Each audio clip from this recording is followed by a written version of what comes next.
পানি পান করার সুন্নত আছে 8টা। এই 8টা সুন্নত মেনে যদি কোনো বান্দা কোনো বান্দি পানি পান করতে পারে, আর ওই বান্দা বান্দির আর কোনো রোগ হবে না। এই 8টা সুন্নত মেনে যারা পানি পান করবে, ওই বান্দা কোনোদিন রোগ হবে না। সুবহানাল্লাহ। এখন রোগ থেকে যদি আপনি বাঁচতে চান, পানি পান করবেন। 8টা সুন্নত মেনে পানি পান করতে হবে।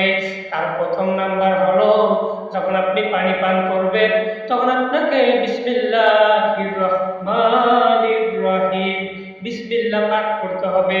পানি পান করার সুন্নত 8টা। তার প্রথম নাম্বার হলো বিসমিল্লাহ পাঠ করা। বিসমিল্লাহ পাঠ করে কোনো বান্দা কোনো বান্দি যদি পানি পান করে, ওই বান্দার রোগ প্রতিরোধ ক্ষমতা বৃদ্ধি পায় এবং এত সহজে সে রোগ আক্রান্ত হয় না। সুবহানাল্লাহ। তাহলে পানি পান করার জন্য 8টা সুন্নত রয়েছে। তার প্রথম নাম্বার যেটা আল্লাহ নবী হাদিসের বর্ণনায় বলেছেন, 1 নম্বরে তাকে বিসমিল্লাহ পাঠ করতে হবে।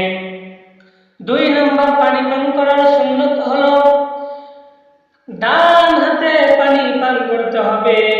আপনি যখন পানি পান করবেন অবশ্যই ডান হাতে পানি পান করবেন।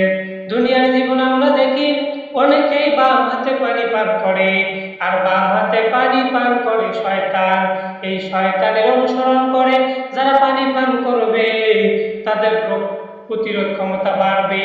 কথা বলেন, তাদের রোগ বৃদ্ধি পাবে। এই জন্য আপনাদের উচিত হবে রসুলের অনুসরণ করে রসুলের সুন্নত অনুযায়ী পানি পান করা। রসুলের সুন্নত অনুযায়ী যদি কেউ পানি পান করতে পারে, আল্লাহ রাব্বুল আলামিন তাকে রোগ প্রতিরোধ ক্ষমতা বাড়ে এবং ওই বান্দার রোগ কমে যায়। তার মধ্যে 8টা সুন্নতের ভেতরে পানি পান করার 8টা সুন্নত রয়েছে। তার প্রথম নাম্বার যেটা, সেটা হলো বিসমিল্লাহ পাঠ করতে হবে। 2 নম্বরে ডান হাতে পানি পান করতে হবে। 3 নম্বর বিষয় হলো বসে বসে পানি পান করতে হবে। আপনাকে বসে বসে পানি পান করতে হবে।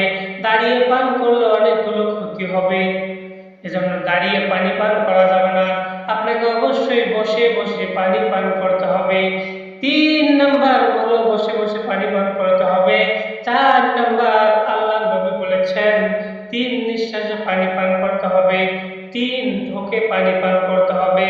5 নম্বর পাত্রের ভেতরে শ্বাস না নেওয়া, এটা কিন্তু সুন্নত। পাত্র অথবা গ্লাসের ভেতরে শ্বাস না নিয়ে পানি পান করা হলো সুন্নত। 6 নম্বর হলো সন্তুষ্টির সাথে পানি পান করা, মানে তাড়াহুড়া করা যাবে না। পানি পান করার সময় তাড়াহুড়া করা যাবে না। আপনাকে অবশ্যই ধীরস্থিরতার সাথে সন্তুষ্টির সাথে পানি পান করতে হবে। 7 নম্বর হলো আপনার যখন পানি পান করা শেষ হয়ে যাবে, তখন আপনি বলবেন আলহামদুলিল্লাহ। আলহামদুলিল্লাহ, আল্লাহর শুকর আদায় করবেন। পানি পান করার পর সমস্ত প্রশংসা সে আল্লাহ রাব্বুল আলামিনের, যিনি আমাকে পানি পান করালেন। সুবহানাল্লাহ। তাহলে অবশ্যই আপনি 7 নম্বর সুন্নত পানি পান করা, আপনি পানি পান করা শেষ হলে অবশ্যই আলহামদুলিল্লাহ পড়বেন। আর 8 নম্বর একটা সুন্নত রয়েছে, যারা হজে যায়, জমজমের পানি যখন আপনি পান করবেন, এই জমজমের পানি যখন আপনি পান করবেন, অবশ্যই জমজমের পানি দাঁড়িয়ে দাঁড়িয়ে পান করতে হবে। এমনিতে পানি যখন পান করবেন বসে পানি পান করা সুন্নত, কিন্তু যখন জমজমের পানি পান করবেন অবশ্যই